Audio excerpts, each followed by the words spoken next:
Hola, everybody. I hope you are having a good night before the test and are going to loco. I might be going a little bit crazy, but hey, I'm here for you tonight. So let's get down to business.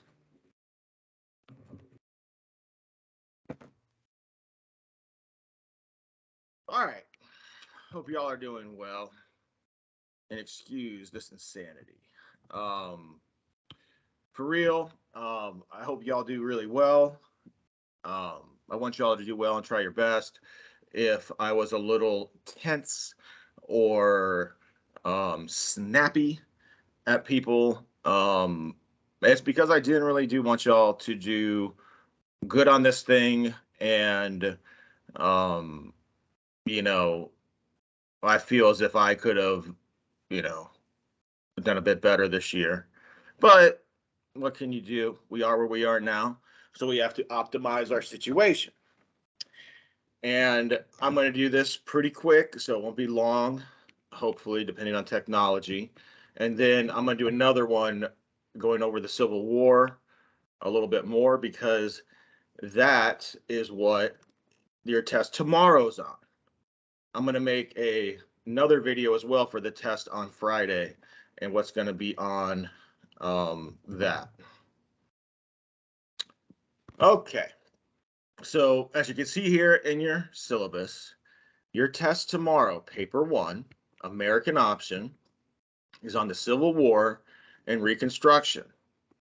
It is a source test, meaning you're going to be comparing sources for your first 2 questions. I know you've heard me say this 10 million zillion times, but I'm saying it again. Okay, so to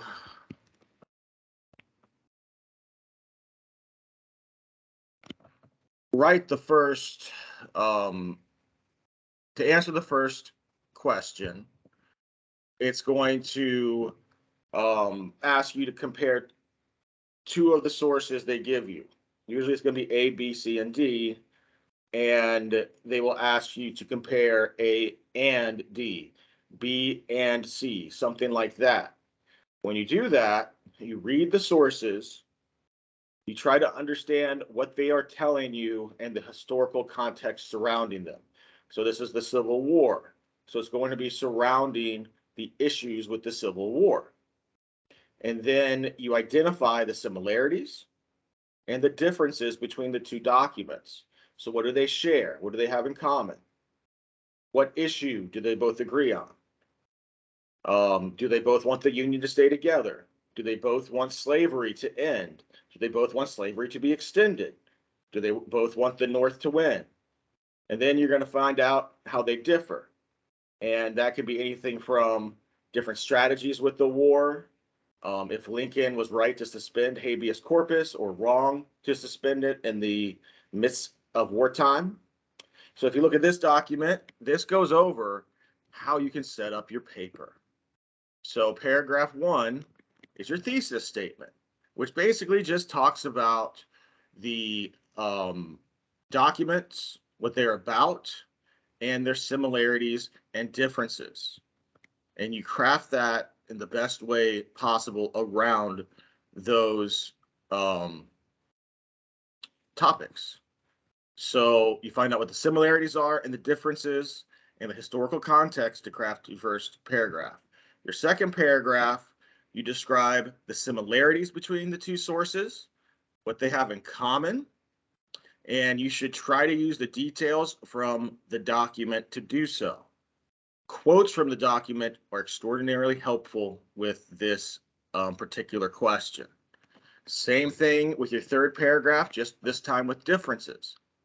Again, you define the differences between the 2 sources, use details and info from the sources, and try to use a quote that backs up your idea of the differences. because that is what they're looking for in the mark scheme to grade you. And then last, you wrap it all up, pretty little bow, in a conclusion. So it's a measure review, both the similarities and differences. So you're talking about how they differ and how they're similar with respect to the question.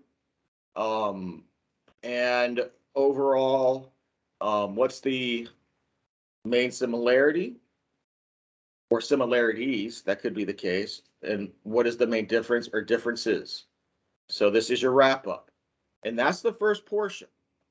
Okay. I believe if you have some historical knowledge as well as knowing how to craft this essay, and of course you can do it a different way if you have a lot of knowledge with essay tests, but if you don't, this is a good way to set it up. Okay, for part B, this is where you compare all of the sources. So they're going to give you 4, A, B, C, and D, most likely. And this is where you talk about all of the sources and then figure out which of them challenge the question and which of them support the assertion in the question. So, for example, did the Lincoln start the Civil War with his actions with South Carolina?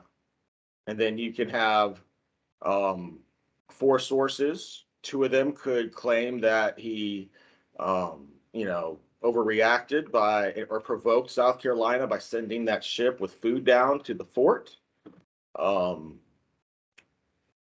Or they could challenge it by saying that the Confederates were being unreasonable. Regardless, and if I mix that up, I'm sorry, but that's what you're doing. So you have to figure out how many of the sources challenge or support the answer to the question, and then craft your argument from there. So usually it's either 3-to-1 or 2-to-2, meaning 3 sources will support or challenge it, and 1 won't, or 2 sources will challenge and 2 sources will support. And you can craft your essay around those. So to create the first paragraph, you use the context from what I just explained of the sources and how they either challenge or support the assertion. And you craft your first paragraph or your intro around that using details and information, describing the larger historical event surrounding the question, and how it relates to the sources. And then for each paragraph, you go over each source they give you after your intro.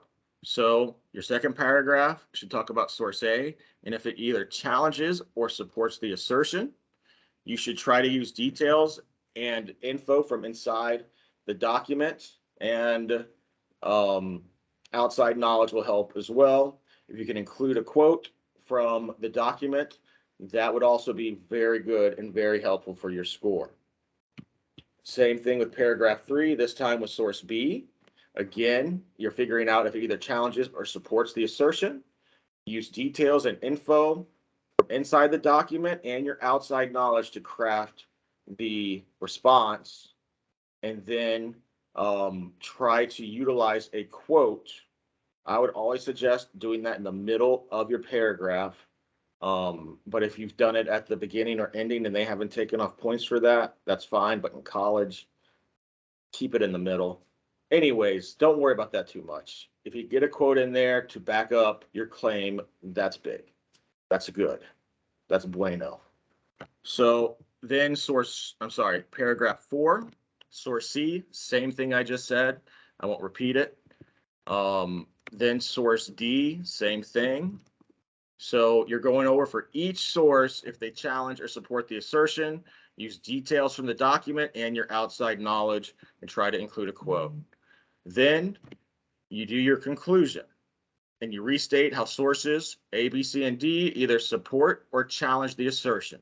So again, you're including that 3-to-1 or 2-to-1, 2-to-2, argument. You measure and analyze the sources for reliability and evaluate which sources make the strongest and weakest arguments. With respect to the source, answer the original question provided. So this is where you wrap it up, talk about the reliability, and evaluate what you think are the strong sources and the weak sources, and then you can end by answering the original question. And that's what you're doing tomorrow. If you can wrap your head around this, you can do really well. Everyone has the ability to do well on this test. I believe in you, but you got to do the work. But here's some more examples.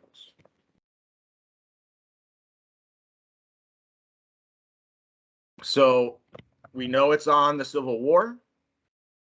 So here are some documents. The one thing that not included in the documents that I have is habeas corpus. That means show me the body. That's the ability of the government. So the government has the ability to lock up anyone they want without a trial during wartime. And that was very contentious during the Civil War. And if that ever happens to anyone you know, you can get a lawyer. And through the writ of habeas corpus, they have to release the person if they're not charged. Lincoln suspended this. And that could be a source paper that they give you. So this paper goes over the election of 1864 to familiarize yourself with it with background knowledge. And then it gives you sources. Source A from the Union Party, Baltimore or Republican Convention. Source B from the Liberator. Source C from a Democratic newspaper in New York. I'm sorry, that was source C. And then source D from the London News. Then if you look at the questions down here, the first one, how far do sources A and D agree about why Lincoln should be reelected? So this is about the election of 1864 between Abraham Lincoln and George McClellan to decide the fate of the nation. McClellan probably would have sued for peace. Lincoln was all about defeating the South and winning the Civil War and having a structured peace.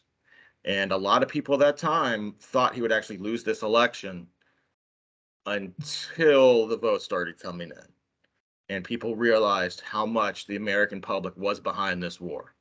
Anyways, so if you read those two sources, you can then craft your response, and that is the first part of the test. The second part of the test is B. Lincoln was reelected in 1864 because he upheld American values. How far do you agree?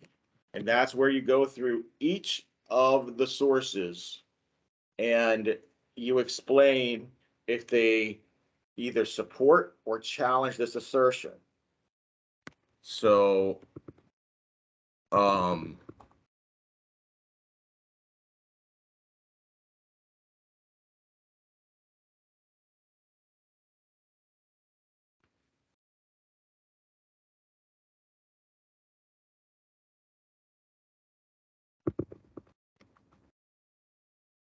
so you just simply count the sources. And if you would like me to go over this, let me know. I don't want to make this video too long, and I can make a separate video going over these things for you. But you just figure out if they support that conclusion or the sources don't. And two of them either do, two of them don't, or three of them do and one of them doesn't, or vice versa. And then you talk about each source, its reliability, its context, try to include a quote, and the main point on if it supports the assertion that Lincoln was reelected because he upheld American values, or if it goes against that assertion. And then at the very end, you wrap it all up and you answer that question, how far do you agree? Okay. Another potential one is the election of 1876, the really close election that Rutherford B. Hayes won. So these things are great to study. So he won in a deal that basically said he would pull the the troops out of the South in exchange for ending Reconstruction. If you look at the questions, how far do sources A and B agree that the South had experienced reform during Reconstruction?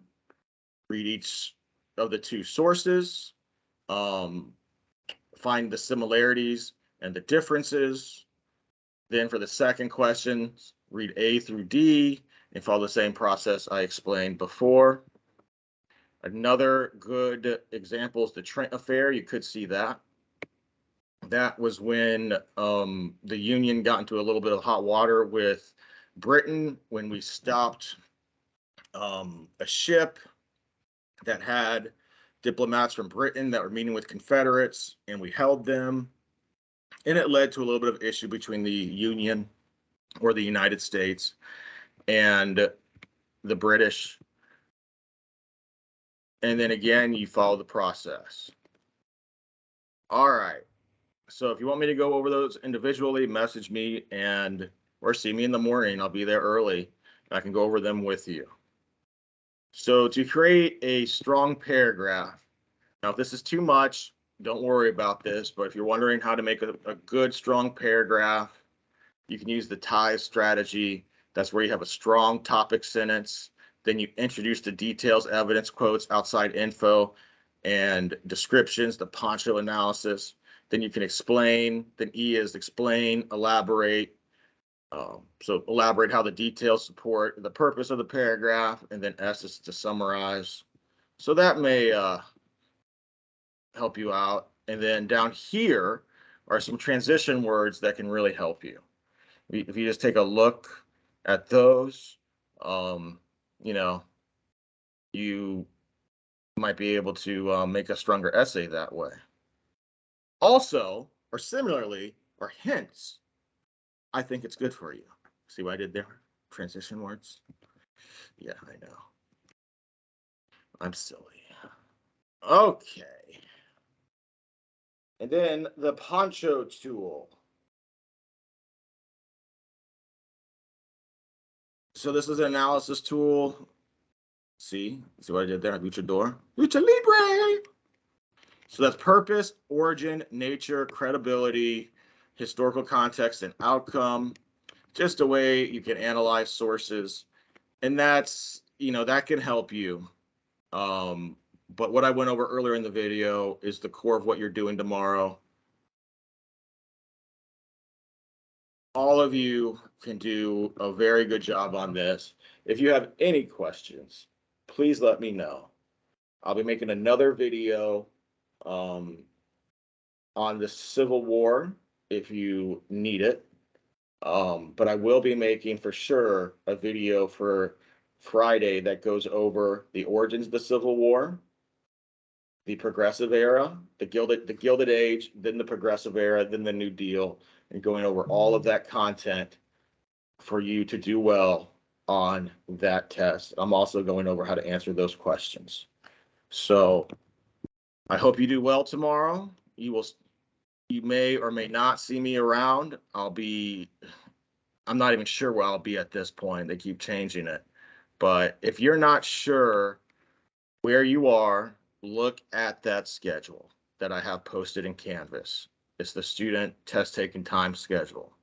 If you're a bus rider, you're taking it first, but you have to know your candidate number, and then you can find out. If you can't figure it out, email me tonight and I'll tell you, or in the morning. I will be very responsive. I wish everyone the best of luck. Y'all are smart. You can do this. And I look forward to talking to you about it down the line.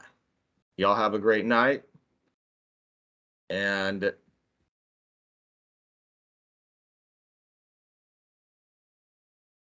I can't think of goodbye in Spanish. So goodbye.